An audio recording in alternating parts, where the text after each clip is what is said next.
Oh, suara saya terdengar dengan baik, Mbak, Bapak, Ibu, Mbak Pepi? Ya, Al. termonitor dengan baik, Kang. Oke, sip, kita mulai ya. Assalamualaikum warahmatullahi wabarakatuh. Alhamdulillahilladzi khalaqana min nafsin wahidah wa basa minhuma rijalan wa nisaa abdul sulah wa atim taslim ala sayyidina wa habibina wa syafiina wa qurratu a'yunina Muhammad al-mab'usu rahmatul rijal wa nisa wa man tabi'ahum bi ihsan ila yaumil jaza amma ba'du. Mohon maaf, suaranya kecil sekali, Kang. Oke. Makasih. Ya, para santri Mubadalah yang saya hormati dan para peserta live di Facebook Mubadalah dan di YouTube suararahimah.com juga yang saya hormati. Juga kepada Pak Ibu pemateri hari di kelas intensif yang ke-17 ini, Ibu Nyai Rodotul Odak sudah hadir kan? Bu Nyai Rodotul Odak, ya. Juga Ibu moderator Mbak Ninin sudah hadir ya dari tadi ya, dari awal ya. Dari kelas belum disapu sudah datang duluan Mbak Ninin. Terima kasih Mbak Ninin, Mbak Odak. Ya, kita ketemu lagi di kelas intensif yang ke-17 dengan tema hamil, melahirkan, dan menyusui yang akan disampaikan oleh Ibu Nyai Rodotul Odak dari Sumeneb. Nah, beliau ini adalah Ketua LKK NU PCNU Sumeneb Madura. Dan yang akan dimoderatori oleh Mbak Ninin Karlina. Nah, Mbak Ninin Karlina ini adalah Ketua PIS Generation Solo ya Mbak Ninin ya. Juga pernah mendapatkan prestasi. Nah, sebelum menjadi Ketua PIS Generation Solo juga penerima PIS Generation Indonesia sebagai Agen of PIS terbaik tahun 2019 dan pemenang audisi talent iklan layanan masyarakat untuk Pusat Pendidikan Karakter Kemendikbud Indonesia tahun 2021. Wah, masih angetan ya Mbak Ninin ya. Juga teman-teman santri udara jika ingin menyapa Mbak Ninin lebih lanjut silakan follow di Facebook, Instagram, Twitter, itu namanya Ninin Karlina tanpa spasi ya. Oke, baik, sebelum kita acara dimulai, saya ingatkan kembali untuk tetap mematikan speaker, menyalakan video, mengisi absen, juga jika ingin menanya silakan ketik tanya di room chat. Jika ingin bertanya langsung silakan raise hand nanti di pas sesi tanya jawab. Nah, mari kita bertawasul kepada Nabi Muhammad SAW dengan membaca Al-Fatihah. Semoga dengan membaca Al-Fatihah di hari ini di sesi yang ke-17 ini mendapatkan keberkahan, keimanan, dan ilmu yang bermanfaat. Ila hadratin Nabi Mustafa Sayyidina wa Maulana Muhammad wa ala alihi wa ashabihi wa man tabi'ahum min ba'di summa ila jami'il muslimin wal muslimat wal mu'minin wal mu'minat minhum wa minhunna wal amwat khususan ila mu'alimina wa mu'alimatina wa khususan ila mu'alif hadzal kitab syai'ilahumul fatihah. Alhamdulillah.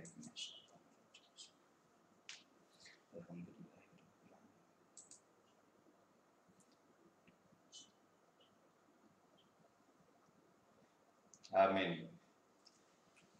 Baik, saya serahkan semuanya pada kelas intensif yang ke-17 ini dengan tema hamil, melahirkan dan menyusui kepada Mbak Ninin Karlina. Monggo. Matur suwun, Kang. Bismillahirrahmanirrahim. Assalamualaikum warahmatullahi wabarakatuh. Para pemirsa dimanapun berada, pada kelas Mubadalah, kelas intensif Ramadan 1442 Hijriah. Bismillahirrahmanirrahim. Alhamdulillahirabbil alamin. Maliki yaumiddin, khaliqi kulli syai'in fil alami la syarikalah, wassalatu wassalamu ala asrofil mursalin sayyidina Muhammad wa ala alihi wa ashabihi ajmain amma ba'du. Yang pertama, marilah kita panjatkan puji syukur kita kehadirat Allah Subhanahu wa taala alladzi qad a'tana ni'aman katsirah wa biha nastati an najtami'a fi hadzal majlis al-mubarak. Yang kedua kalinya, sholawat dan salam, marilah kita sanjungkan kepada baginda revolusi akbar kita, Allahumma sholli wa sallim wa barik ala hadzan nabiyil karim sayyidina wa habibina wa syafi'ina wa qurrati ayunina wa maulana Muhammad sallallahu alaihi wasallam sholatan tukhrijuna biha min zulumatil fahmi wa tuqrimuna binuril fahmi wa tudhihu lana ma ashkala hatta nafhama innaka ta'lamu wa la na'lam innaka anta 'allamul ghuyub wa innaka ala kulli syai'in qadir wa ala alihi wa ashabi ajmain amma ba'du. Baik teman-teman semua kelas intensif Ramadan 1442 Hijriah. Perkenalkan saya Ninin Karina yang insya Allah 1 jam ke depan akan memandu jalannya acara, yaitu di kelas intensif Ramadan tahun 1442 Hijriah, 20 hari bersama 20 ulama perempuan Nusantara dalam kursus keluarga bahagia dengan kitab Mbak Usaadah. Nah, sudah hadir di tengah-tengah kita ada Bunyai dari Sumeneb gitu ya. Jadi kalau saya ini dari studio Jawa Tengah itu, kalau Bunyai Roidotun itu dari studio Jawa Timur itu ya. Kita mau duet ini Jawa Tengah dan Jawa Timur gitu. Oke, mari kita sapa bersama-sama dulu Bunyai Roidotun Odaks. Selamat siang, assalamualaikum Bunyai. Waalaikumsalam Mbak Ninin dan semua. Baik. Bunyai, monggo sudah ditunggu para pemirsa ini, Bunyai, sudah nggak sabar gitu. Karena kita siang ini mau mengambil tema tentang hamil, kemudian melahirkan dan menyusui gitu. Baik, akan disampaikan materi akan disampaikan oleh Bunyai yang expert gitu ya. Baik, monggo Bu Raudatun Odak, Bunyai, monggo. Ya. Assalamualaikum warahmatullahi wabarakatuh. Yang kami hormati Kyai Fakihuddin Abdul Qadir selaku mu'alif hadzal kitab, kemudian Kang Dul, Mbak Ninin yang menjadi moderator, dan tentunya santri mubadalah yang kami banggakan. Alhamdulillah tidak terasa pada hari ini sudah sampai pada pengajian yang ke-17 ya. Tentunya temanya hamil, melahirkan, dan menyusui. Alhamdulillahirrabbilalamin. Assalatu wassalamu ala asyrafil anbiya wal mursalin Sayyidina Muhammad wa ala alihi wa sahbihi ajma'in. Rabbi shrah li sadri wa yassir li amri wahlul 'uqdatam min lisani yafqahu qawli, amma ba'du. Para santri mubadalah yang dirahmati Allah, alhamdulillah pada siang ini kita akan diskusi ya, sharing tentang hamil, melahirkan, dan menyusui. Tentunya semua ingin membentuk dan mewujudkan keluarga bahagia seperti itu kan ya Mbak Ninin? Pastinya ya. Bunyai. Bisa bantu untuk share PPT-nya ya? Oh, kalau share PPT mungkin dari pusat, Nje. Oh iya, apa saya share di sini saja ya? Iya, iya. Bentar ya. Monggo.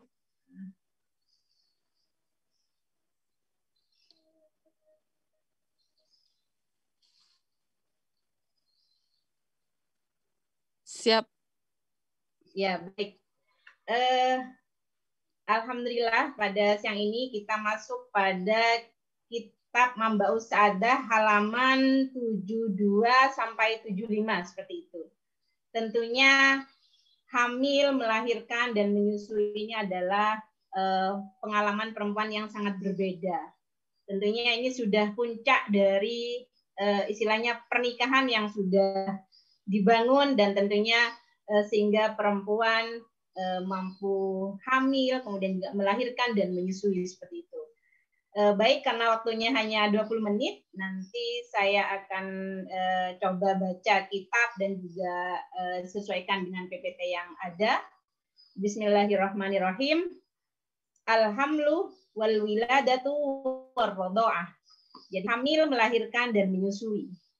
Walhamlu yahdusu ibtidaan indama yaltaqiyah hayawanun manwiyun wahidun minar rajuli bi buwaidatin minal mar'ati wa yatahaddal isnani fir rahimi thumma yukawwinani buwaidatan mulaqqahatan tattajahu ila tajwi fir rahimi.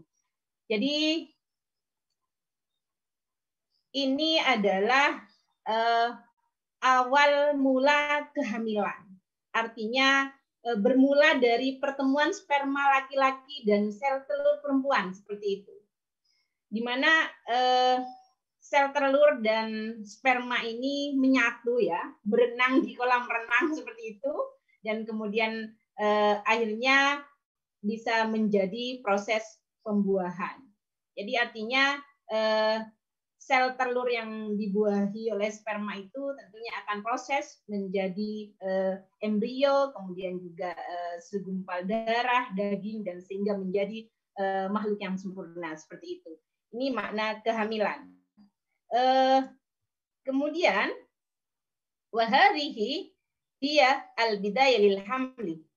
Yaumun tubda'ul mar'atu bil hamli saufa tajidu tawyiratun jasadiyatun wa nafsiyatun katsiran ma tusahibuha a'radun wa tawatturat wa tiraba.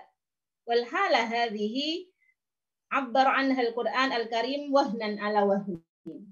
Artinya setiap perempuan yang hamil tentunya akan mengalami perubahan fisik atau mental. Jadi contoh saja ya, ketika perempuan sebelum hamil bisa saja kondisi tubuhnya dia langsing. Tapi ketika hamil otomatis dia akan bertambah berat, tentunya karena sudah ada bayi di dalam, seperti itu.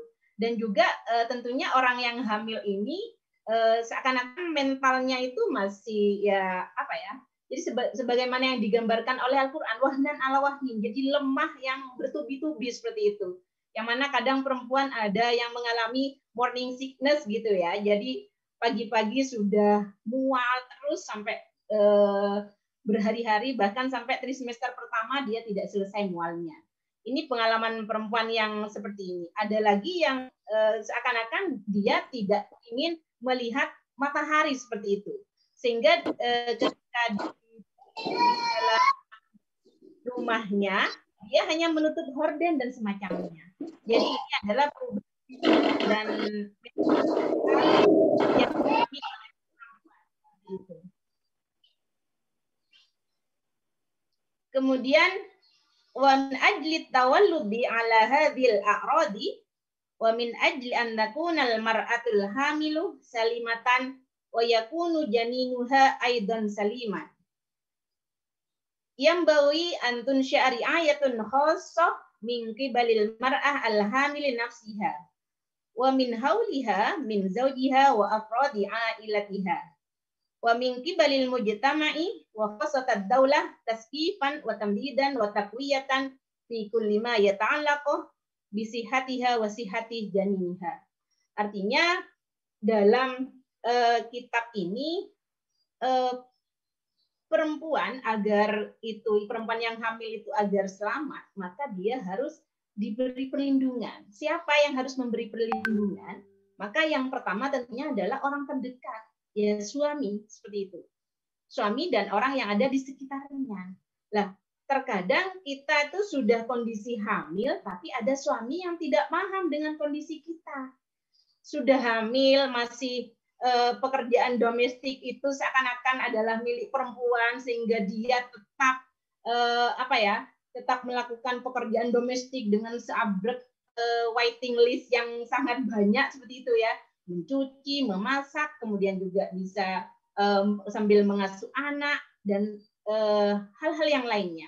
Jadi ini artinya perlindungan dari suami itu harus ada harus ada pengertian yang sangat tinggi, seperti itu. Karena pengalaman biologis yang dialami perempuan itu tidak dirasakan oleh laki-laki, seperti itu. Dan kemudian juga negara artinya juga harus memberikan perlindungan kepada ibu hamil. Jadi apakah negara kita sudah sangat cukup memberikan perlindungan kepada ibu hamil, seperti itu? Memang saat ini di beberapa posyandu itu ada kelas ibu hamil, kemudian juga ada pemberian makanan tambahan kepada ibu hamil, Tapi apakah dengan adanya kelas ibu hamil itu cukup mumpuni ya? Artinya cukup mampu meningkatkan daya tahan ibu hamil seperti itu. Ini juga masih perlu kita bahas seperti itu. Tentunya juga dengan adanya beberapa kebijakan di negara kita yang harusnya mendukung kepada ibu hamil. Jadi seperti itu. Kemudian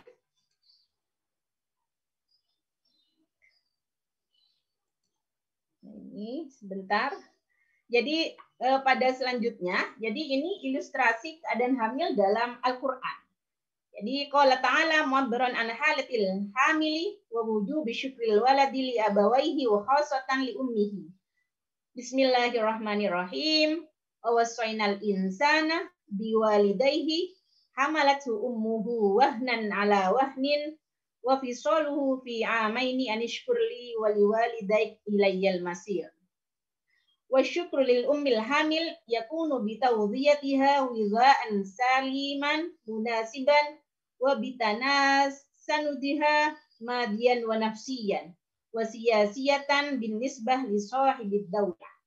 Ya, artinya di sini Allah memerintahkan kepada manusia untuk berbuat baik kepada orang tua, kepada ibu bapaknya. Kenapa? Ibu itu mengandung dalam keadaan lemah yang bertambah-tambah. Jadi wahnan ala wahnin. Jadi ada teman saya itu, dia selama masa hamilnya, dia sambil diinfus. Dan tidak bisa keluar rumah. Jadi ini artinya pengalaman perempuan yang sangat lemah seperti itu. Dan bahkan selain hamil 9 bulan, ibu juga menyapih selama 2 tahun.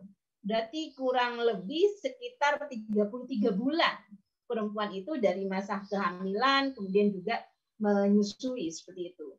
Kemudian Tuhan bersyukurlah kepadaku dan kepada orang tua ibu bapakmu, karena kita akan kembali kepada Tuhan seperti itu. Artinya di sini kita juga ya suami harus memberikan dukungan kepada istri dengan berbentuk asupan gizi seperti itu. Jadi juga ketika hamil, ketika menyusui, maka dukungan segala apapun dari suami itu sangat dibutuhkan seperti itu. Kemudian pada ayat yang selanjutnya adalah dalam Quran surat Al-Ahqaf ayat 15. Bismillahirrahmanirrahim.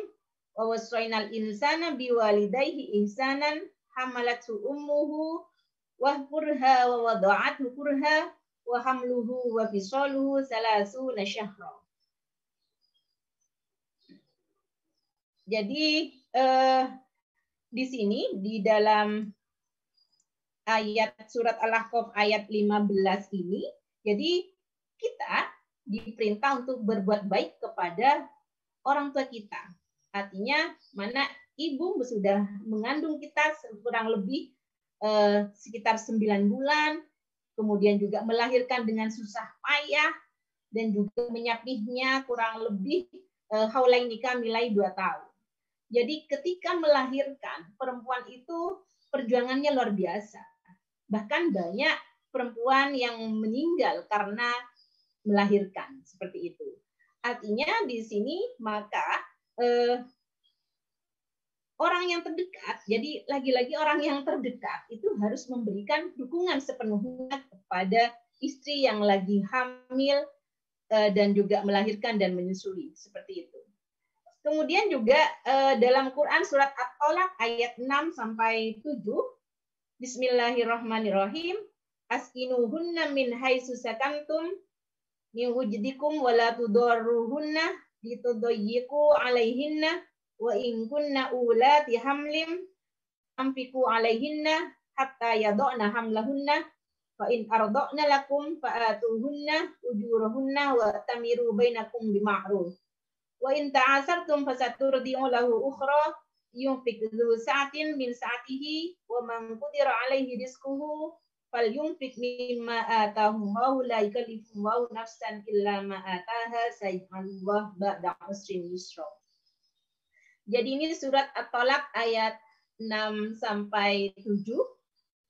Ini kaitannya dengan apa yang harus diberikan oleh suami seperti itu. Yang pertama adalah, jadi ini dilanjutkan dengan pada halaman 73 ya. Jadi wasorihu minal ayah huwa ri'ayatul mar'atil hamili min waqti hamliha hatta an tad'a hamlaha wa hatta an turdi'ahu haulaini kamilaini min ijadi maskanin laha wa adam idrari laha aw mudayaqataha wa wujubil infaq 'alaiha min ajli hajatiha wa hajati janiniha. Artinya di sini suami harus memberikan tempat yang layak bagi istri. Itu.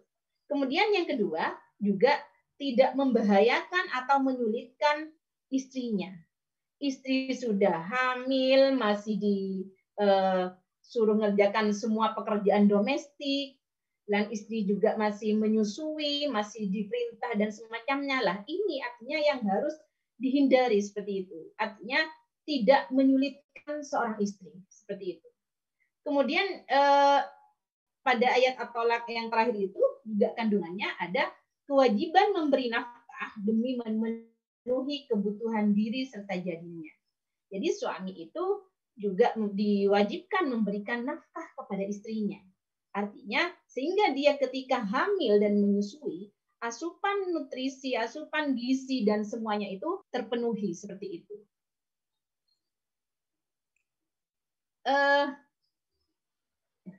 Kemudian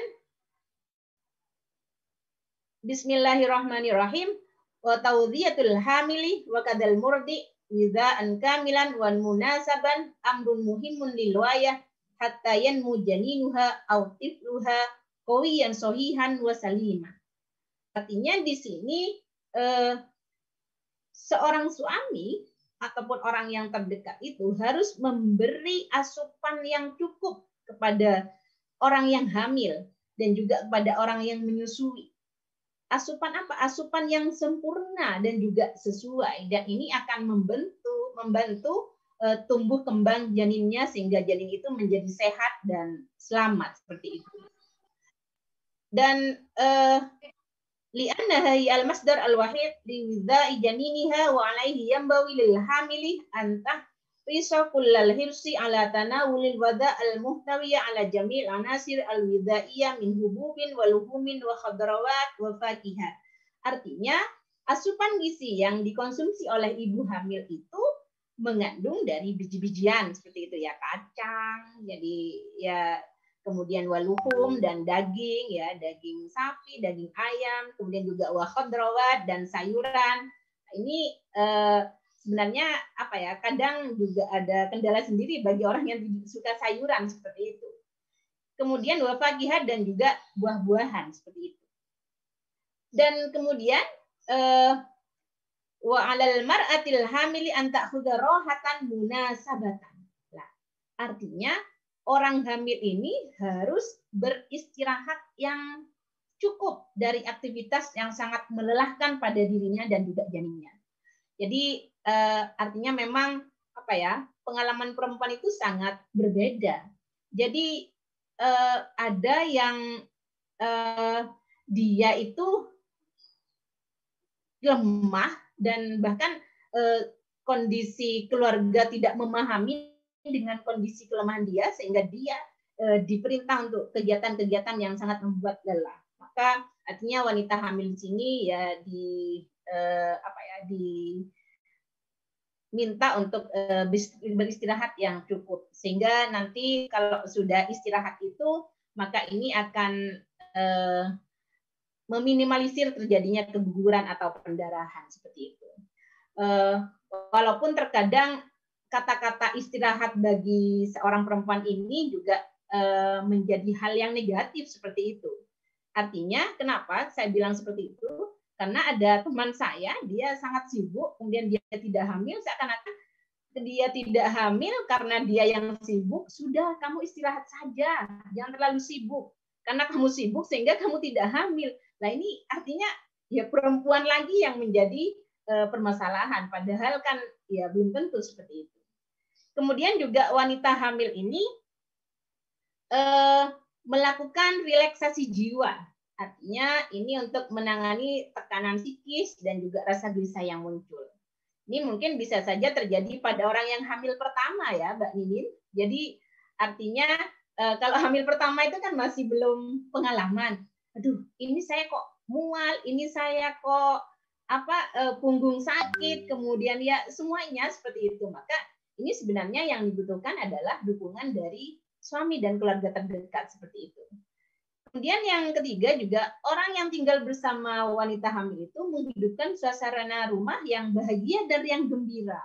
Nah, ini artinya karena kita dalam membangun saadah keluarga bahagia, otomatis fondasi keluarga yang dibangun sudah berdasarkan 5 pilar perkawinan itu. Artinya kebahagiaan itu sudah dibangun sehingga ketika hamil, melahirkan dan menyusui ya seakan-akan memang kehamilan dan juga anak itu sangat diharapkan kedatangannya seperti itu.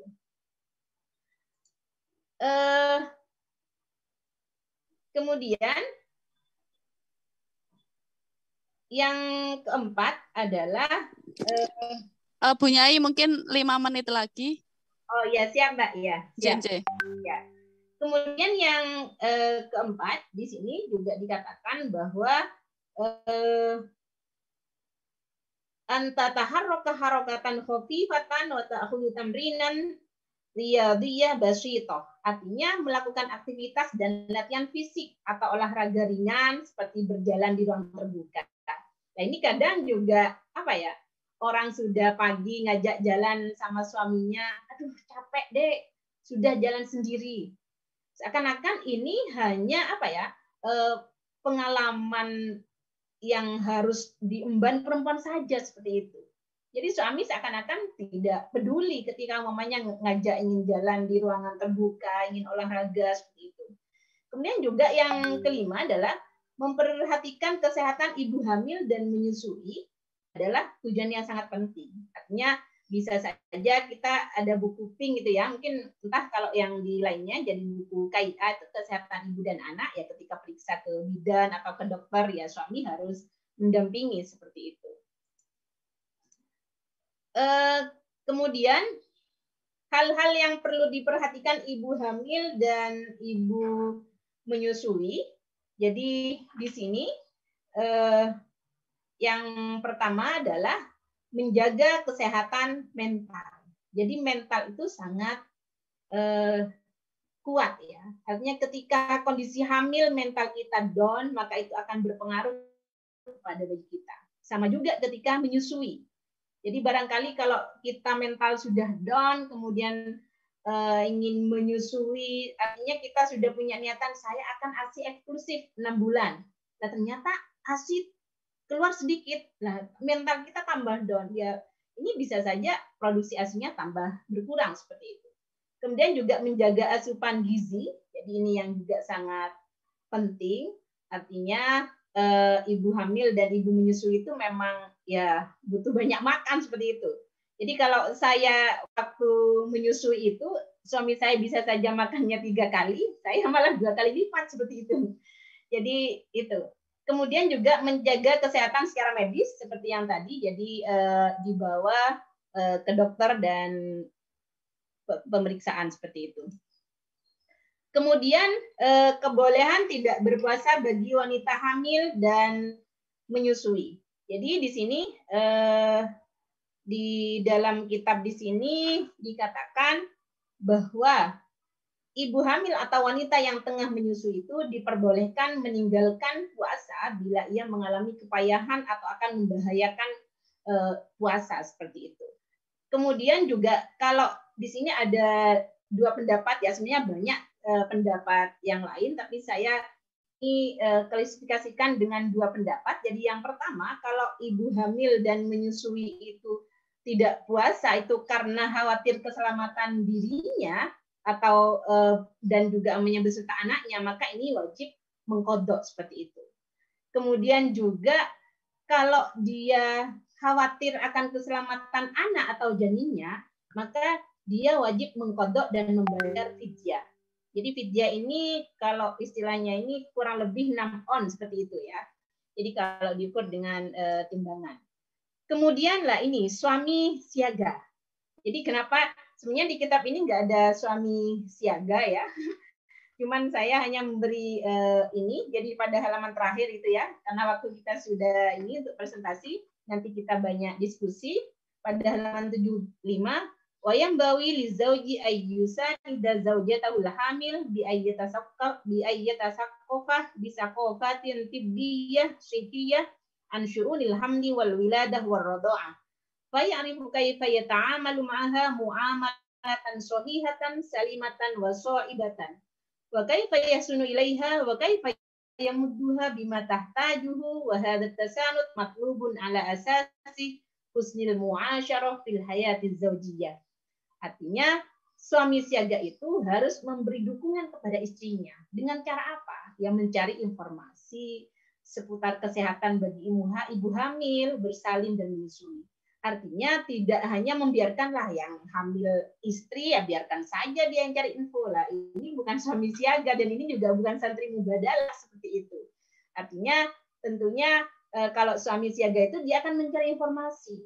Artinya umpamanya kadang kan ada ini ya, ada pepatah, kalau ini jangan banyak minum es kalau lagi hamil lah. Kemudian juga kalau suami mencari informasi, dia tidak akan menguatkan seperti itulah. Kalau hanya minum es ini tidak akan membuat bayi itu tambah besar seperti itu. Jadi ini yang dinamakan dengan suami siaga seperti itu. Kemudian juga suami sebaiknya sangat berhati-hati saat bersenggama dengan istrinya yang sedang hamil. Artinya suami yang baik seyogianya memperhatikan kondisi, memahami situasi istri. Artinya kalau hamil, kemudian istri, kemudian suami seakan-akan memaksa, "Dek, ayo, ini malam Jumat." Lah, sedangkan kondisi istri ini capek seperti itu karena juga baru ngajar atau beraktivitas lain. Lah, suami ini harus memahami. Terkadang suami itu tidak memahami, yang penting hanya hasrat seksualnya dia terpenuhi, kemudian dia ya memaksa istri seperti itu. Jadi dalam mubadalah ini tidak ada pemaksaan dalam hal apapun, sehingga relasi keluarga yang dibangun benar-benar bahagia dan membahagiakan seperti itu. Kemudian yang terakhir di sini, jadi rayakan kehamilan, menyusui dan melahirkan dengan kebahagiaan seperti itu. Jadi kalau sudah ya dirayakan dengan kebahagiaan, insya Allah tidak akan ada masalah apapun dalam hal ketika masa kehamilan, masa menyusui dan melahirkan. Baik, mungkin ini yang bisa saya sampaikan, Mbak Ninin. Terima kasih. Mungkin kita bisa banyak diskusi dan sharing seperti itu. Baik, terima kasih Bu Nyai Raudhatun Odak, pemaparannya yang sangat menarik. Mungkin teman-teman, bagi teman-teman santri mubadalah, baik yang sekarang bergabung di Zoom maupun sekarang yang menyimak melalui YouTube, kanal YouTube suararohimah.com sama Fahmina Institute dan juga fanspage mubadalah, mungkin bisa ini ya, bertanya gitu. Bertanya boleh raise hand yang mau menyampaikan secara langsung atau bisa di room chat. Monggo teman-teman. Saya lihat di room chat ya. Kelihatannya masih kosong.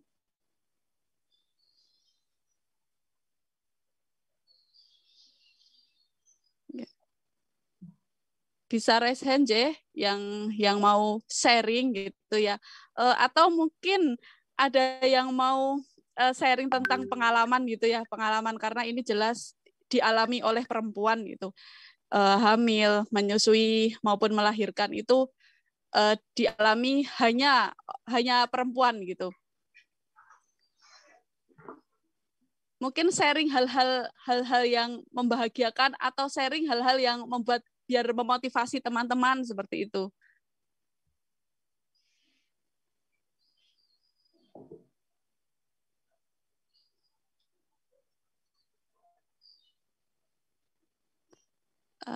Bentar. Ya, ini ada Bu Nyai, ini ada dari Lutfiana Mayasari itu. Tanya Bu Nyai, ada beberapa mitos yang beredar bahwa bersenggama saat hamil tua itu bisa mempermudah melahirkan. Apakah ini mitos? Ataukah memang ada dasarnya dalam agama ataupun secara medis? Karena beberapa kali diskusi dengan teman-teman perempuan yang hamil sebenarnya sudah enggak menikmati, tapi karena katanya bisa mempermudah persalinan, akhirnya dilakukan. Nah, itu tadi dari Lutfia Mayasari. Kemudian pertanyaan kedua, langsung saja nanti biar bisa langsung menjawab gitu. Salam hormat Bu Nyai Odak. Saya Ala, kebetulan saya sedang hamil. Wow, memasuki usia 9 bulan. Mau bertanya, apa dan bagaimana cara menghindari dari kemungkinan munculnya baby blues syndrome setelah melahirkan. Terima kasih. Monggo Bu Nyai untuk 2 pertanyaan bisa dijawab dulu saja. Ya baik, terima kasih Mbak Nining. Suara saya terdengar ini ya. Tadi soalnya di chat ada yang bilang kecil seperti itu. Jadi sekarang sudah lebih jelas. Oh, sudah lebih jelas ya. Ya. Baik, tadi pertanyaan yang pertama itu ya. Jadi masalah bersenggama seperti itu. Jadi memang kalau di kitab Mambaus Sa'adah ini terutama ketika di trimester pertama sampai ketiga seperti itu, ketika hamil muda. Ini yang istilahnya memang suami harus benar-benar menjaga agar tidak selalu memaksa istri untuk berhubungan seksual karena ini mungkin bisa mengakibatkan keguguran seperti itu. Tapi kalau di usia sudah masuk trimester terakhir seperti itu ya, ini saya sharing pengalaman teman saya juga. Jadi teman saya ini orang Bondowoso, suaminya kerja di Bali. Otomatis ketika dia sudah hamil masuk pada trimester terakhir, dia jarang ketemu dengan suaminya seperti itu. Jadi ternyata ketika dia melahirkan, kemudian ke dokter, dia sampai dengan cara kop, kemudian rangsang, semuanya dia lakukan seperti itu.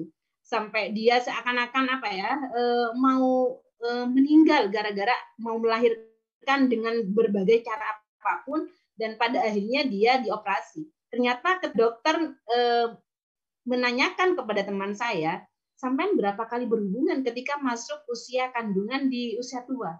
Saya tidak sama sekali, Dok. Lah, sampean itu berarti tidak membukakan jalan untuk bayinya. Jadi itu yang dikatakan oleh dokter teman saya seperti itu. Kalau istilahnya dalam agama atau saya masih belum menemukan seperti itu. Kalau ketika bersenggama di usia kehamilan yang tua, kemudian memudahkan persalinan, belum menemukan itu. Tapi ini pengalaman dari teman saya dan kemudian juga dokternya menyarankan nanti kalau hamil kedua, ketika memasuki masa hamil di usia tua, maka perbanyaklah bersenggama seperti itu, Ibu siapa ini? Ibu Lutfiana. Jadi itu Ibu Lutfiana.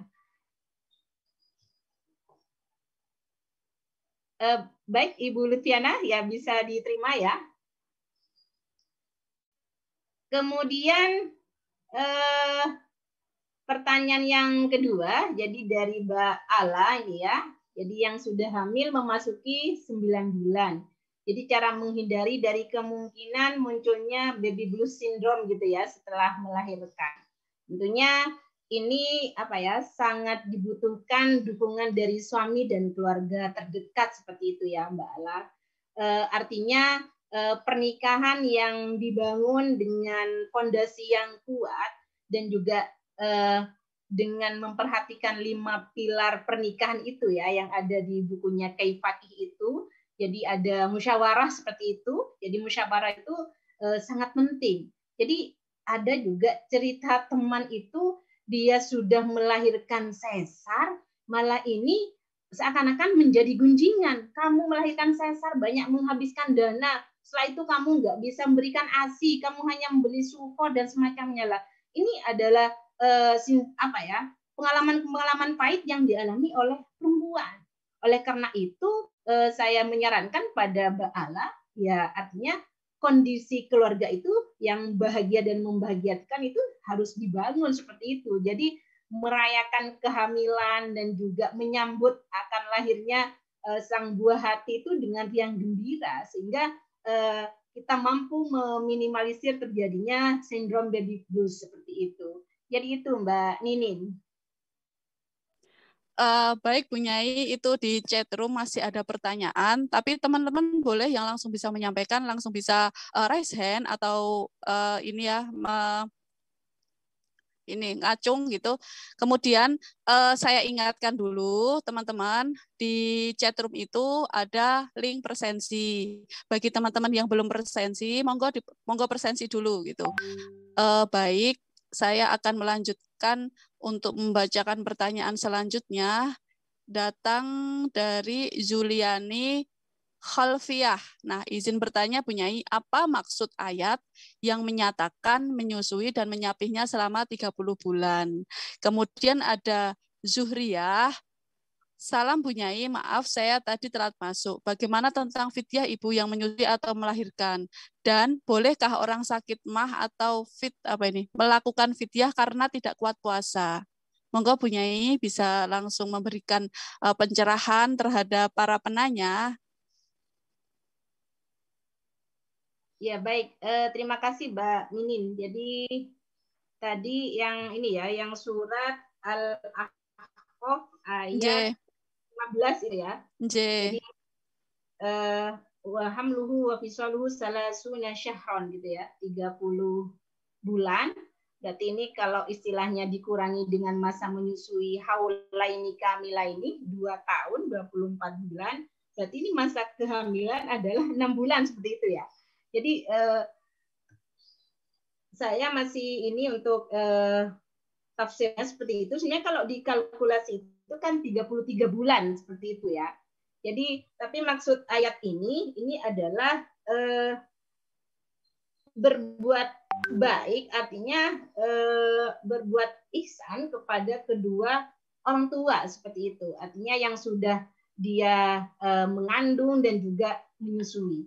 Nah ini saya belum buka tafsirnya, apa maksud salasuna syahron, artinya 30 bulan ini. Kalau kita petakan itu kan hamil yang sempurna itu kan 9 bulan. Kemudian kalau menyusui 24 bulan, berarti kan otomatis seharusnya 33 bulan seperti itu. Barangkali Mbak Ninin mungkin ada informasi, nggak apa-apa bisa ditambahkan seperti itu. Yang langsung yang kedua, Bu Nyai. Oh iya, baik. Kemudian yang kedua tentang fidyah ibu yang menyusui atau melahirkan ya, orang sakit atau emah atau apa nih, melakukan fidyah karena tidak kuat puasa seperti itu ya. Jadi seperti ini. Jadi kalau tadi dijelaskan oleh saya, kalau istilahnya itu ibu hamil dan ibu menyusui itu tidak mampu karena dirinya sendiri, maka dia hanya mengkodok saja. Tapi kalau karena janinnya itu maka kodok dan puasa seperti itu. Tapi juga ini ada beberapa pendapat dalam Bidayatul Mujtahid seperti itu ya. Jadi orang yang melahirkan dan menyusui itu cara mengkodok puasanya, yang pendapat pertama Ibnu Umar itu wajib fidyah tanpa mengkodok seperti itu. Kemudian pendapatnya Abu Hanifah itu wajib yang tadi yang Ibnu Umar itu wajib fidyah tanpa kodok, sedangkan Abu Hanifah itu wajib kodok tanpa fidyah. Sedangkan pendapatnya Syafi'i ini adalah kodok dan membayar fidyah, karena Syafi'i itu kan selalu ihtiyat ya, selalu berhati-hati seperti itu. Kemudian kalau orang hamil itu hanya mengkodok puasa, sedangkan kalau orang yang menyusui yang tidak berpuasa itu maka dia kodok dan membayar fidyah seperti itu. Artinya sebenarnya kita kembali kepada kemantapan hati dan jiwa kita lagi seperti itu ketika dalam hal beribadah. Kadang kita mau melakukan sesuatu tidak membayar fidyah atau hanya mengkodok puasa, tapi hati kita kadang nggak serak, ya lebih ihtiyat bisa mengikuti Imam Syafi'i. Seperti itu Mbak Nini. Ya, baik. Kalau pendapat saya sebenarnya satu frekuensi sama yang sudah disampaikan Bu Nyai gitu. Yang saya pahami juga seperti itu terkait dengan salasuna syahron tadi gitu. Nah, mungkin nanti kalau kita bisa bahas lebih lanjut lagi mungkin di balik layar aja Bu Nyai, karena akan selalu belajar dan terus belajar gitu ya, memfollow up mungkin melalui media yang lain seperti itu. Baik teman-teman, masih ada beberapa waktu teman-teman bisa sharing atau teman-teman bisa bertanya, bisa raise hand bagi yang langsung ingin menyampaikan, atau bisa di room chat, nanti saya yang akan bacakan. Monggo teman-teman. Oh iya, ini ada lagi ya. Saya baca dulu. Teman-teman jangan lupa ini ya, absen dulu Nje, yang belum. Nah ini, dari Rulia Iva, Zolina apa Dalina. Nah ini, izin bertanya Bu Nyai, saya Rulia dari Banjarnegara, sedang hamil 6 bulan gitu. Saya morning sick sampai 4 bulan dan tetangga saya juga sedang hamil tapi baik-baik saja, tidak mual muntah. Hanya nyinyiran masyarakat sering datang seperti yang sering muntah dianggap manja dan yang baik saja dianggap perempuan tegar, padahal kan kondisi berbeda-beda setiap ibu hamil. Nah, bagaimana cara menghadapi tekanan psikologis dari lingkungan sekitar Bu Nyai yang sering membanding-bandingkan? Baik, Bu Nyai, monggo Bu Nyai, mungkin motivasinya gitu. Ya, baik. Jadi ini dengan Mbak siapa ya? Mbak Rulia, Mbak Rulia, ya, Mbak Ruli. Mbak Ruli ya, Mbak Ruli. Jadi memang apa ya? Kalau kita dibanding-bandingkan itu kan, wah sakitnya tuh di sini kalau kata artis kita itu. Betul. Artinya kita selalu dibandingkan dengan orang lain, padahal pengalaman perempuan yang satu dengan pengalaman yang lainnya akan berbeda. Jadi saya itu ini berbagi pengalaman saja, sekaligus juga motivasi untuk Mbak Ruli seperti itu. Jadi saya itu sudah hamil 3 kali dan juga melahirkan 3 kali dan menyusui juga 3 kali. Dan saat ini saya sambil menyusui anak ketiga yang usia 15 bulan seperti itu. Jadi saya itu kalau anak yang pertama, ketika hamil pertama itu selalu juga morning sickness mual seperti yang dirasakan oleh Mbak Ruli seperti itu. Jadi ya apa ya, alhamdulillah tidak ada yang membanding-bandingkan saya lah. Ini kalau Mbak Ruli kan menghadapi tetangga sekitar seperti itu ya. Berarti paling tidak tetangga sekitar ya coba diajak ngomong dengan baik seperti itu ya. Artinya bikin membuat komunitas ibu-ibu yang dekat, atau istilahnya kita rangkul seperti itu, mencoba memahami pengalaman perempuan yang memang berbeda satu dengan lainnya seperti itu. Kalau saya memang kalau masa hamil itu, saya kalau nggak keluar rumah itu malah mual-mual Mbak Nining. Jadi memang ya, beda. Ya, sendiri-sendiri ya. Ya, jadi berbeda. Ada teman saya itu malah dia kalau keluar rumah dia mual, jadi dia sampai bilang, waduh kok enak ya Bu jadi sampean. Ini ya barangkali kan pengalaman berbeda. Jadi untuk Mbak Ruli artinya bisa memberikan pemahaman pada orang terdekat dulu. Kalau sudah suami dan orang terdekat itu oke, wah ini sudah sangat baik. Tapi kalau istilahnya tetangga sekitar sudah membandingkan kita dengan orang lain, suami, kemudian juga keluarga terdekat sudah, waduh kok manja banget ini lah, ini yang akan menjadi tekanan psikis. Padahal dalam kitab Mamba Usada, orang hamil itu kan harus sehat secara mental dan juga fisik dan semuanya seperti itu. Baik. Begitu Mbak Ruli, semoga lancar sampai persalinan dan tidak terkena sindrom baby blues seperti itu. Baik, ini ada pertanyaan lagi, akan saya bacakan. Salam Bu Nyai, izin bertanya, bagaimana hukum menyusui lebih dari 2 tahun dengan alasan anak masih tidak bisa dilepas masa penyapihan? Bagaimana mengatasi kondisi seperti ini? Memang sangat kompleks ya permasalahannya dihadapi perempuan, baik dibenturkan dengan ini ya, dibenturkan dengan masyarakat ya, konstruksi masyarakat, kemudian dibenturkan dengan dalil gitu kan, rumit gitulah kalau kita lihat itu seperti itu. Monggo Bu Nyai bisa makin dibedah lagi gitu. Ya, jadi semakin rumit Mbak Ninin, sudah dibenturkan dengan agama, dengan budaya, semuanya. Jadi artinya menyusui lebih dari 2 tahun seperti itu ya. Sebenarnya kalau kita kembali lagi kepada hukum menyusui ya, rodoah itu ya. Jadi istilahnya kalau menurut Al-Qurtubi itu ya, menyusui itu sunnah seperti itu.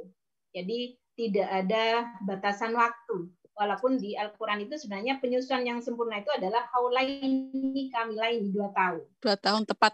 Iya, 2 tahun tepat. Tapi saya masih belum sempurna 2 tahun, Mbak Ninin. Anak pertama hanya 19 bulan, anak kedua juga 19 bulan, entah anak ketiga ini berapa bulan seperti itu. Jadi yang pasti artinya sesuai kemampuan si ibu seperti itu. Jadi kemudian juga menurut Imam Malik itu ya, jadi menyusui itu adalah wajib selama dia menjadi istri atau ibu seperti itu. Jadi ini yang menurut Imam Malik. Sedangkan menurut jumhur ulama, jadi menyusui itu anjuran, jadi hanya anjuran saja. Jadi kalau mampu ya silahkan untuk menyusui, ya kalau tidak mampu ya nggak apa-apa seperti itu.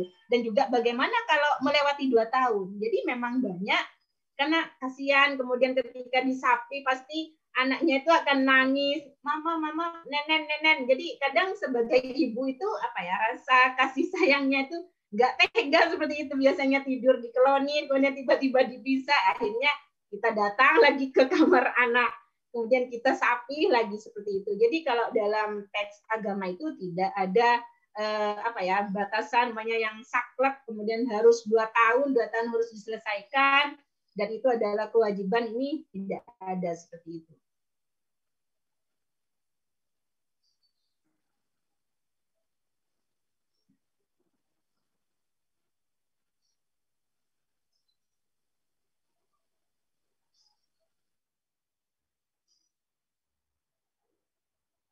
Halo Mbak Ninin.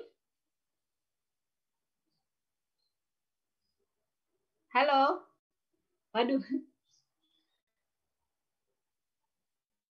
Mbak Ninin kok hilang? Halo. Oh, ya, halo. Apakah suaranya sudah termonitor? Sudah ya? Oke. Nah, ini ada pertanyaan lagi, Bu Bunyain, dari Jung Abahan. Bunyai, saya mau bertanya. Saya pernah dikasih tahu kalau ibu hamil yang mual-mual dengan yang tidak mual-mual ketika hamil itu karena faktor ketika berhubungan seksual dengan suami. Jadi yang mual-mual berarti caranya yang tidak baik, tapi yang tidak mual-mual berarti sudah benar cara ketika berhubungan seksual. Mohon pencerahannya. Aduh, apa ini ya? Ada-ada aja. Saya malah baru dengar. Monggo Bunyai, mungkin ada pengalaman atau pernah mendengar cerita atau apa gitu. Karena nggak tahu. Juga baru dengar ini Mbak, apa ya, korelasi. Emang ada ya yang benar gimana ya, salah gimana? Atau mungkin terkait dengan belum doa atau sudah doa atau posisi, ini kan membingungkan. Yang benar ya seperti apa? Mungkin cara yang benar aja, mungkin lebih ke situ Bunyai seperti apa gitu. Artinya apa ya, korelasi antara bersetubuh dengan muntah itu ya, kecuali memuntahkan sperma mungkin itu ya. Ya. Jadi artinya sebenarnya memang pengalamannya itu berbeda-beda, kadang juga mitos yang diyakini sehingga seakan-akan, waduh, saya agar tidak muntah ini harus hubungan seksual yang baik seperti itu. Dan bahkan ini politik suami Mbak. Bisa jadi ini strategi orang Islam agar istri mau berhubungan seperti itu. Ada konspirasi persenggema.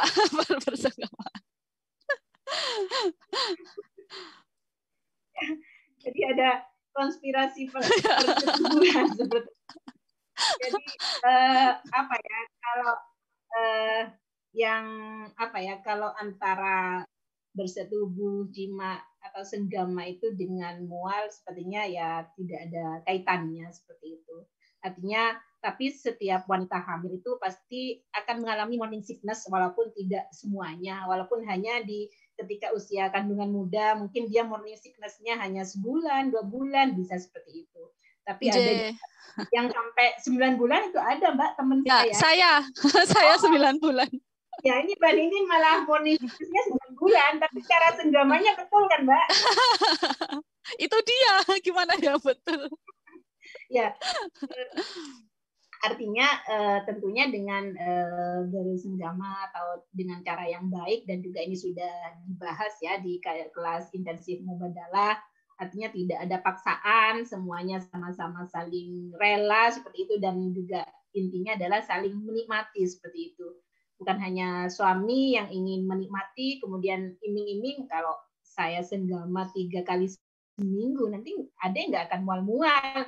Mungkin tidak bisa seperti itu, tapi artinya bagaimana komunikasi yang baik dengan istri sehingga istri mendapatkan dukungan penuh dari suami, terutama ketika morning sickness seperti itu ya, dengan diberikan obat atau dengan penambahan asupan gizi atau juga ditanya mau makan apa sih, seperti itu. Sebenarnya kadang orang yang mual itu bukan ingin dimanja untuk diberikan makanan yang aneh-aneh ya Mbak Ninin, artinya karena dia sudah ini nggak masuk. Jadi kayak teman saya yang lagi hamil saat ini, dia hanya bisa mengkonsumsi bubur saja, tidak bisa yang lainnya seperti itu. Maka ya suami itu harus memahami, bukan apa ya, bukan karena perempuan ini ingin dimanja, diberikan ini enggak. Artinya makanya harus membangun kesepahaman seperti itu ya, sebagaimana santri mubadalah. Jadi kesalingan ya, saling mengerti dan seperti itu. Nah, saya sedikit simpulkan kalau ini mungkin saya lebih ke ini ya, kalau memang terkait dengan mual-mual itu, saya kira kalau agama tadi sudah menyebutkan wahnan ala wahnin gitu ya, mungkin salah satunya ini mual-mual gitu. Dan satunya tinjauan medis, mungkin hormon antara ini ya, yang pengalaman perempuan satu dengan pengalaman perempuan lain berbeda seperti itu. Kalau terkait dengan benar salahnya kan kita nggak tahu, yang posisi seperti itu kita nggak paham seperti itu. Nah, kemudian saya akan melanjutkan pertanyaan lagi dari Zulfarisa Nur Anissa. Izin bertanya, Bu Nyai, apakah perempuan yang menyusui ketika sudah selesai menyusui payudaranya langsung kendor? Nah ini Bu Nyai. Ya. Ada aja. Ya. Ini memang apa ya? Tentu ya apa? Saya sudah proses ketiga nih ya, menyusui anak seperti itu. Ya tentunya sesuai dengan perkembangan fisik dan juga ya kesehatan. Tentunya ya kondisi tubuh kita itu akan selalu ya mengalami perubahan seperti itu.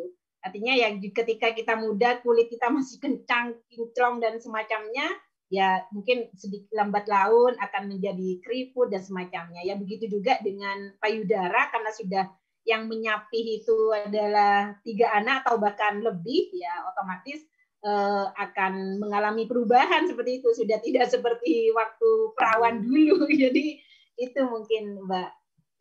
Betul sekali gitu ya. Jadi perempuan itu selalu mengalami perubahan. Awal pernikahan itu ya sudah mungkin mengalami, apalagi saat terjadi kehamilan, kemudian melahirkan, apalagi menyusui, otomatis secara tubuh gitu ya, otomatis mengalami perubahan-perubahan gitu. Nah, makanya kan kalau Bu Nyai Rofiah itu ya kan memandang perempuan itu kan seharusnya manusia seutuhnya gitu, bukan karena diinikan hanya dilihat tubuhnya saja seperti itu, kan menjadi manusia seutuhnya bagaimanapun bentuk dia gitu. Seperti itu.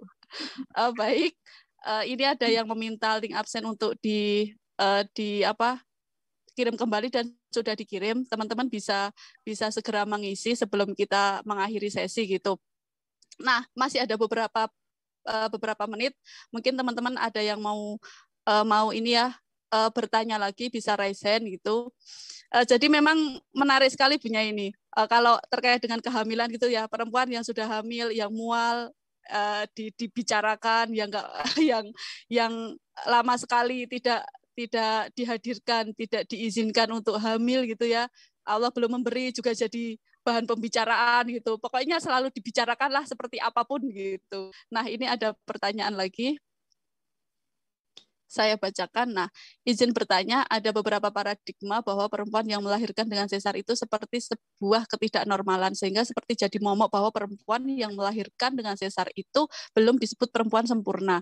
Bagaimana perspektif kitab Mamba'u Sa'adah terkait perempuan yang melahirkan dengan sesar? Ya, ini Bu Nyai. Jadi kalau ada orang yang melahirkan ya, biasanya gini, dia sudah melahirkan loh, normal apa sesar? Berarti kan normal, kebalikannya normal itu kan tidak normal gitu. Jadi sesar itu tidak normal seperti itu, padahal sama sakitnya. Monggo Bu Nyai. Ya, baik. sebenarnya seperti ini ya, kita kembali lagi pada maqasidus syariah ya. Jadi tujuan syariat itu kan ada hifdzun nafsi ya, memelihara jiwa. Tentunya artinya ketika perempuan itu tidak mampu melahirkan secara normal, artinya dia bisa memilih, artinya untuk keselamatan ibu dan bayinya melalui sesar. Nah ini terkadang juga apa ya, masyarakat itu seakan-akan usil dengan keluarga kita, padahal yang bayar itu adalah kita untuk sesarnya, tapi seakan-akan waduh berarti istri kamu itu belum sempurna, belum menjadi perempuan yang sempurna karena tidak melahirkan ke bawah, seperti itulah. Jangan gampang bilang seperti itu, tentunya orang yang sudah melahirkan secara sesar itu dia sudah melalui beberapa jalan seperti itu ya, seperti teman saya yang di Bondowoso tadi. Jadi melalui perangsang sudah, kemudian kop sudah, ternyata nggak mampu, akhirnya sesar seperti itu. Jadi bahkan juga ada teman saya yang menunggu ingin melahirkan normal, tapi bayinya nggak turun-turun seperti itu, sehingga perlu dilakukan tindakan sesar. Jadi makanya ya kita juga sebagai perempuan ini juga harus open minded seperti itu, artinya memahami bahwa perempuan yang lain itu juga ingin dihormati, artinya keberadaan perempuannya, pengalaman perempuannya itu akan berbeda. Maka oleh karena itu ya ketika kita bertemu tetangga ataupun saudara kemudian yang hamil dengan sesar, ya jangan langsung bilang kemudian wah berarti masih belum sempurna sebagai perempuan lah. Ini nanti akan muncul ya tekanan-tekanan yang lain seperti itu. Jadi artinya kita kembali lagi kepada agama kita. Jadi maqasidus syariah itu ada hifdzun nafsi. Jadi karena itu tentunya dokter itu kan mempunyai kewajiban untuk menyelamatkan nyawa si ibu. Ya, akhirnya dia tentunya dengan sesar seperti itu. Baik Bu Nyai. Ada lagi teman-teman yang masih pengen sharing, mumpung masih ada Bu Nyai, masih ada di tengah-tengah kita. Nah ini terima kasih Bu Nyai dari Saufuro Khalid. Ini kita nggak ada jeda ya kayaknya. Menarik sekali kalau bicara tentang perempuan itu. Menarik lagi. Ya, jadi ngalir aja mungkin ini ya sambil bicara tentang pengalaman, kemudian kita benturkan dengan teks yang ada gitu ya, secara teologi, secara kultur pengalaman teman-teman sendiri. Mbak Ninin, saya boleh sharing monggo. Mbak Mia Faiza Imron, bisa open mic? Iya. Silahkan Teh Mia. Ya, monggo. Waalaikumsalam. Baik, saya hanya ingin sharing saja. Ini terkait dengan proses menyusui, gitu ya. Jadi selama ini orang sering beranggapan bahwa proses menyusui itu adalah sesuatu yang akan bisa dengan sendirinya, gitu ya. Padahal kalau menurut dari pengalaman saya itu harus dipersiapkan gitu. Jadi proses menyusui proses menyusui itu harus dipersiapkan sejak kita mengetahui kehamilan. Dengan apa? Sama seperti kita menjalani proses kehamilan gitu ya. Harus mindsetnya sudah harus mindset bahwa menyusui itu adalah sebuah proses yang membahagiakan gitu. Karena ASI itu kan akan lancar ketika kondisi kita bahagia, kondisi kita senang, kondisi kita relax gitu, seperti itu. Nah, ini karena ini nantinya akan berdampak pada kondisi seorang perempuan yang menyusui itu tidak mengalami baby blues gitu. Nah, pengalaman saya sendiri menyusui anak pertama itu mengalami baby blues syndrome itu sampai 4 bulan gitu ya. Setiap hari nangis gitu karena tidak bisa menyusui dengan kondisi, mohon maaf, puting saya itu kan ke dalam gitu. Jadi si Ade ini tidak bisa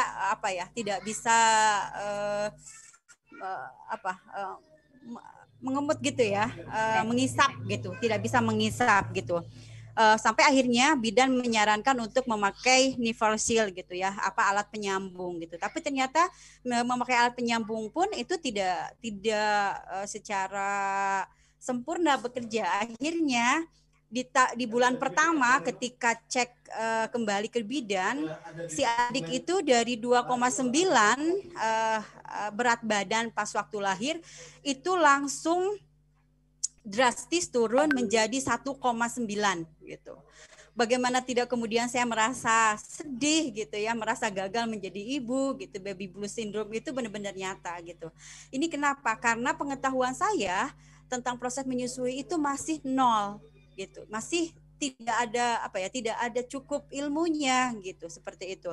Bagaimana ketika sejak hamil itu kita harus mempersiapkan diri dengan secara mental, secara psikologis gitu, dengan makan makanan yang meningkatkan hormon kebahagiaan kita, itu seperti itu. Jadi kalau ada yang bilang supaya ASI-nya banyak harus makan harus minum ini, harus makan itu, tapi kalau kondisi kitanya tidak bahagia sama aja bohong gitu, seperti itu. Jadi makanan apapun yang masuk ke kita itu akan menjadi sumber untuk ASI kita deras ketika hormon kita ketika kondisi kita bahagia, kondisi kita rileks gitu ya, dibantu suami gitu. Saya pun alhamdulillah ketika mengalami baby blues itu dibantu oleh orang-orang terdekat, mama gitu ya, adiknya mama, bibi gitu, yang akhirnya membantu saya sampai si adik bisa menyusui gitu,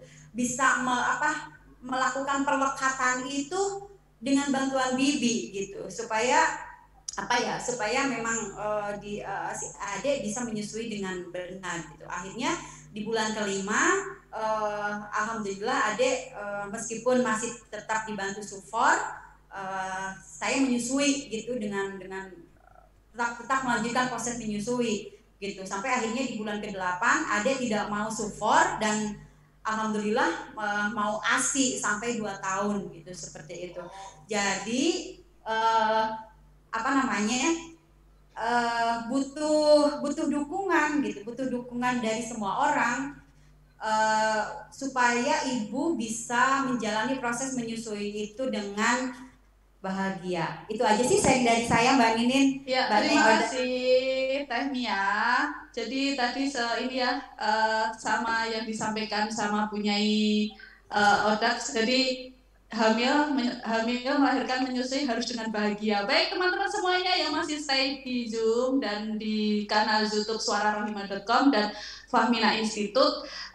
Sekarang kita jeda dulu. Nanti pertanyaan kita selesaikan di akhir sesi setelah sholawat berikut ini. Monggo Kang Dul.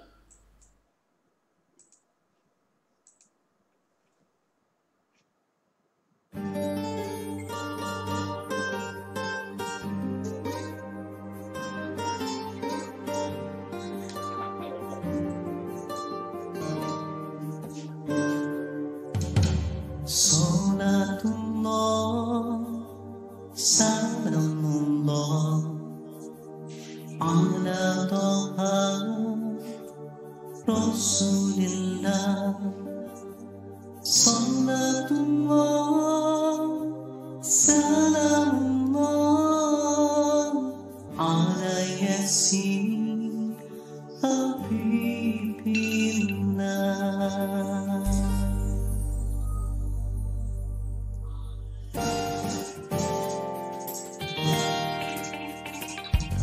Salatullah salamullah ala Taha Rasulillah, salatullah salamullah ala Yasin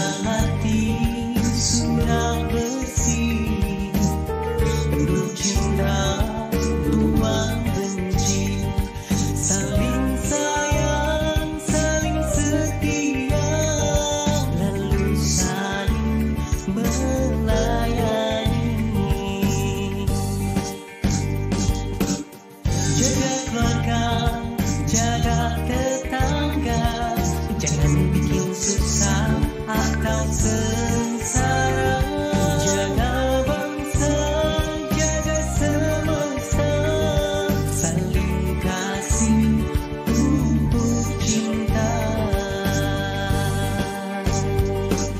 Salatullah, salamullah, ala toha Rasulillah.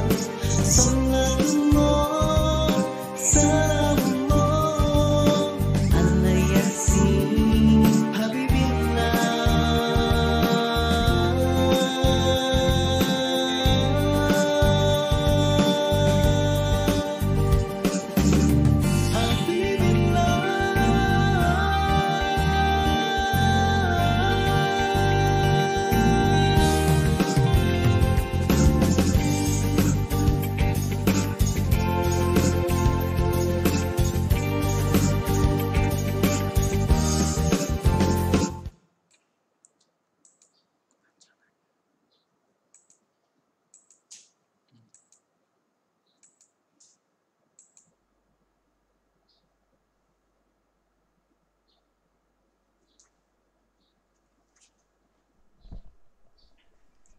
Sudah ya? Oke, masih bersama saya Nimin Karlina dari Studio Solo dan Bunyai Odak dari Studio Sumenep itu di kelas intensif intensif Ramadan 20 hari bersama 20 ulama perempuan Nusantara. Dan kali ini kita bahas tentang hamil, melahirkan, dan menyusui.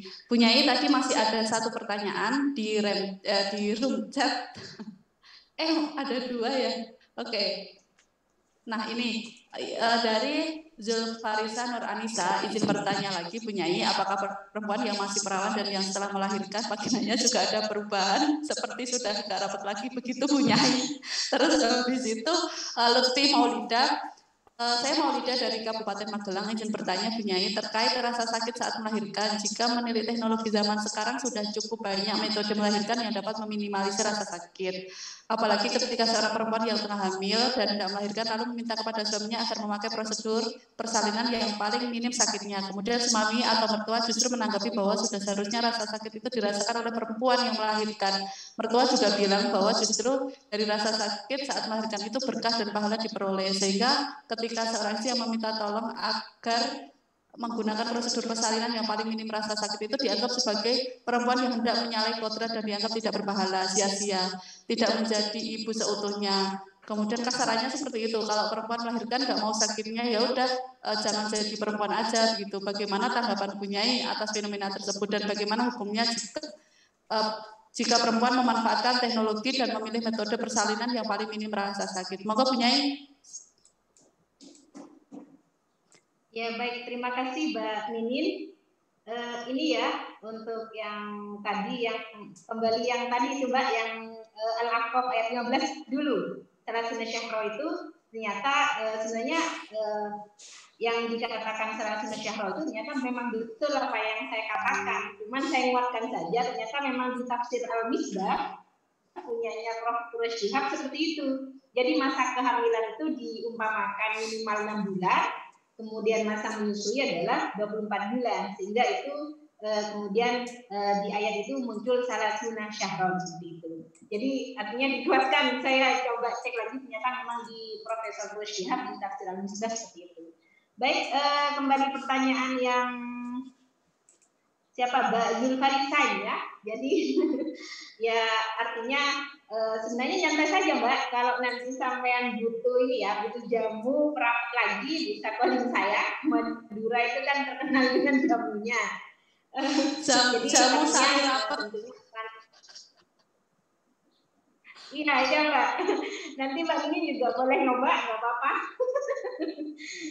Jadi artinya memang ketika perempuan sudah melahirkan, tapi jangan khawatir ketika memang sudah memiliki suami yang setia dengan kondisi apapun kita ya, pasti kita akan diterima oleh suami kita seperti itu. Ya tentunya ketika kita sudah melahirkan itu kan otomatis kalau melahirkan ke bawah itu ya kalau kita nggak kuat nahan sakit, otomatis akan berlapis-lapis jahitannya seperti itu. Tapi ada teman saya, dia punya anak 4, dia melahirkan normal, tidak dijahit sama sekali Mbak Nini.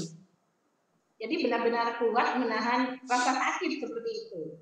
Jadi beda Luar dengan biasa. saya 3 kali ya, alhamdulillah 3 kali dijahit seperti itu. Karena memang ya Saya diobras dan dibordir ini punyai.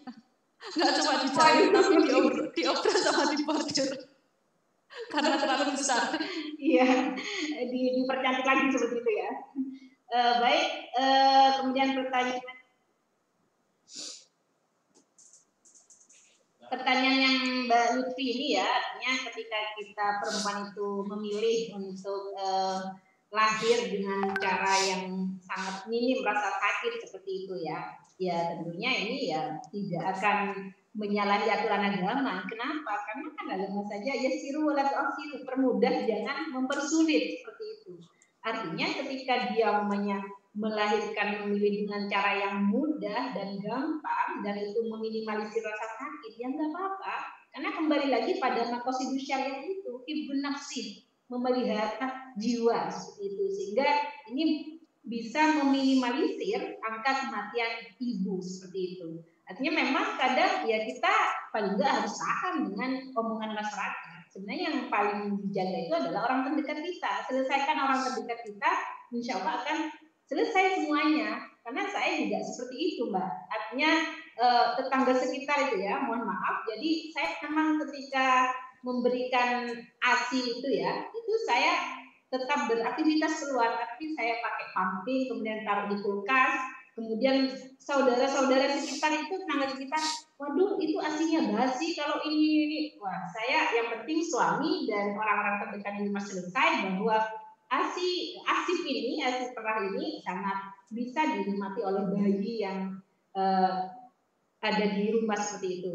Jadi untuk yang masalah persalinan yang sangat mudah tanpa rasa sakit itu ya sebenarnya bisa diberikan pemahaman kepada orang-orang sekitar seperti itu. Jadi bukan hanya dari sensasi. Memang terkadang kita itu apa ya, perempuan itu juga mendapatkan ketidakadilan dari perempuan itu sendiri. Maka paling enggak kita sebagai perempuan harus peka dan peduli terhadap apa yang dirasakan dan dialami oleh perempuan itu sendiri. Mungkin itu Mbak Nini. Baik, terima kasih pencerahannya Bu Nyai. Jadi memang terkadang ini ya ada yang sebenarnya sudah melalui ini ya usaha-usaha yang sangat maksimal, tetapi ternyata juga belum bisa menyusui seperti itu. Dan masyarakat itu selalu bilang, misal, oh anak kok dikasih susu sapi, ya benar kalau kelakuannya kayak sapi, kalau dimarahin ya mencak-mencak kayak gitu. Itu padahal kan kita itu udah susah, secara psikologis sudah tertekan, tambah kayak gitu ditakut-takuti gitu, jadi malah tambah parah gitu seperti itu. Memang banyak sekali ya. Apapun jadi bahan pembicaraan gitu. Misal seperti mungkin saya sendiri, bahkan ya anak saya udah 10 tahun, kemudian saat ini belum ada adik itu ya, banyak yang mengatur gitu ya, mengatur gitu. Seharusnya kami itu sudah saatnya promote yang spesialis seperti ini, seperti ada yang bilang kami itu seharusnya seperti ini, pokoknya dengan segala omongan yang ada gitu ya. Jadi memang kitanya benar kata Bu Nyai tadi, menyelesaikan dengan orang-orang terdekat kita, kemudian kita juga memang harus tahan banting gitu ya, bahwa kita ini sebenarnya manusia seutuhnya gitu ya. Jadi tidak hanya menjadi manusia secara biologis saja gitu, bukan hanya manusia yang apa namanya seperti itu. Baik, kelihatannya sudah nggak ada pertanyaan, Jen. Kayaknya sudah saya bacakan semua. Oh ini, terima kasih Bu Nyai. Ini dari Lutfi Maulida. Ada yang masih mau sharing? Ada yang masih mau di chat room? Oh ya, karena sudah tidak ada, kelihatannya Bu Nyai, terima kasih pencerahannya, sangat ini sekali ya, sangat mencerahkan sekali gitu. Baik, nanti teman-teman santri Mubadalah jangan lupa ini ya diposting di Instagramnya masing-masing seperti itu dengan caption yang semenarik mungkin seperti itu. Baik Bu Nyai, mungkin di akhir sesi perlu kita mendengarkan seperti closing statement atau motivasi atau pesan-pesan dari Bu Nyai seperti itu. Monggo Bu Nyai. Ya baik, terima kasih Mbak Nini. Artinya masa kehamilan, melahirkan, dan menyusui itu tidak bisa dialami oleh semua perempuan. Oleh karena itu, artinya kita juga sebagai perempuan itu harus saling menguatkan kepada perempuan yang lain. Jadi jangan sampai kemudian kita juga menyudutkan perempuan yang tidak mengalami pengalaman perempuan seperti perempuan yang lain. Seperti yang tadi namanya dengan membanding-bandingkan dan semacamnya. Oleh karena itu, sebenarnya hamil, melahirkan, dan menyusui itu adalah pemberian dari Tuhan seperti itu. Oleh karena itu, bagaimana agar kehamilan dan melahirkan dan menyusui ini mampu berjalan dengan mulus dan lancar, tentunya yang pertama adalah bangun kebahagiaan dengan suami dan keluarga terdekat. Karena ini adalah kelas mubadalah, kelas keluarga bahagia. Yang masih jomblo jangan takut, yang perempuan juga jangan takut. Artinya ketika hamil dan takut juga akan hamil, jadi jangan menyerah seperti itu. Sebenarnya ini adalah perjuangan perempuan yang sangat dibutuhkan dan juga membutuhkan motivasi dan dorongan dari seorang suami seperti itu. Kemudian yang kedua, terus bangun komunikasi dengan suami dan orang-orang terdekat agar kita mampu mengkampanyekan bahwa keluarga bahagia itu adalah keluarga yang mendampingi, keluarga yang menjadi suami siaga ketika dia istri akan melahirkan, kemudian juga dan menyusui seperti itu. Karena tanpa dukungan seorang suami kita tidak mampu melakukan seperti hal melahirkan dengan sempurna dan juga menyusui dengan sempurna. Terus terang, karena ketika kita ingin menyusui maka itu harus tidak lepas dari musyawarah dengan suami. Kalau suami siap mendukung maka istri harus memberikan ASI. Tapi kalau suami tidak mendukunglah, ini yang menjadi pertanyaan. Jadi berarti dia tidak siap mendukung secara moral dan juga moral. Oleh karena itu kepada semua santri mubadalah, berbahagialah karena Anda sudah menjadi santri mubadalah yang barangkali akan membangun keluarga bahagia yang masih jomblo, dan juga kalau yang sudah berkeluarga ya semoga kita selalu bahagia dan membahagiakan. Baik, mungkin hanya itu Mbak Mimin. Terima kasih. Semoga kita selalu menjadi keluarga bahagia dan membahagiakan, menjadi santrinya Kiai Fakih seperti itu. Terima kasih. Wassalamualaikum warahmatullahi wabarakatuh. Waalaikumsalam warahmatullahi wabarakatuh. Luar biasa Bu Nyai penjelasannya, dan terima kasih saya ucapkan kepada teman-teman yang tetap stay sampai akhir sesi. Jangan lupa nanti posting ya semenarik mungkin biar risalah pencerahan kita makin mencerahkan masyarakat, makin mencerahkan perempuan pada khususnya gitu ya, dan umumnya masyarakat semuanya. Terima kasih juga kepada Kiai Al-Mukarram, Kiai Fakih Abdul Qadir gitu ya, selalu menginspirasi kita semua. Dan saya Ninin Karlina dari Studio Solo, dan ada Bu Nyai Rodotul Odak dari Studio Sumeneb. Kami pamit undur diri, mohon maaf yang sebesar-besarnya jika ada kesalahan. Semoga teman-teman bisa menjadi santri mubadalah sampai purna dan paripurna sampai hari ke-20, karena ini masih di hari ke-17. Terima kasih. Assalamualaikum warahmatullahi wabarakatuh. Saya kembalikan ke studio utama Kang Dul. Terima kasih Mbak Nidin dari Studio Solo Terima kasih, dan Mbak Mbak Nidin, Oda dari Mbak Studio Terima kasih. Sumeneb. Ini beda ya kalau moderatornya penyiar radio itu pakai studio-studioan. Ya, terima kasih kepada Mbak Oda yang telah memberikan materi hamil, melahirkan dan menyusui di kelas intensif yang ke-17 ini. 20 hari bersama 20 ulama perempuan Nusantara, kursus keluarga bahagia berbasis kitab Mambaul Sa'adah. Semoga apa yang didapatkan ilmu pada sesi ke-17 ini, kita mendapatkan ilmu yang barokah dan bermanfaat. Amin. Para santri mubadalah dan jamaah kelas intensif dan para audien yang hadir di Facebook mubadalah dan YouTube suarahimah.com yang selalu diberikan kebahagiaan dan membahagiakan. Kita akan bertemu lagi besok di kelas intensif yang ke-18. Ini sudah nggak terasa ya, sudah mau mencapai puncak ke-20. Bersama Mbak Istiana Ghazali dengan tema alat kontrasepsi dalam mengatur kehamilan. dan akan dimoderatori oleh Tia Istiana. Nah, jangan lupa untuk tetap memposting kegiatan ini, kelas intensif yang ke-17 ini dengan caption yang menarik dan juga hashtag kelas intensif Mubadalah, hashtag 20 hari bersama 20 ulama, hashtag Kupi, dan hashtag apalagi ya, keluarga bahagia.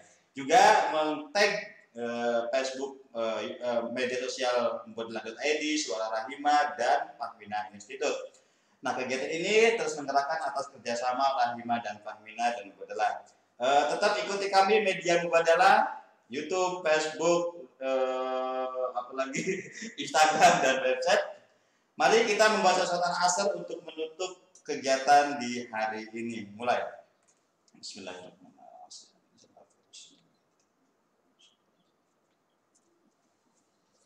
Ya, terima kasih. Saya Abdullah undur diri. Wallahul muwaffiq ila aqwamit thoriq. Assalamualaikum warahmatullahi wabarakatuh. Bersama Mubadalah, inspirasi keadilan relasi. Terima kasih semuanya. Terima kasih. Jangan lupa ya subscribe channel Mubadalah, Suara Rahimah, Fahmina Institute, dan Kupi, channel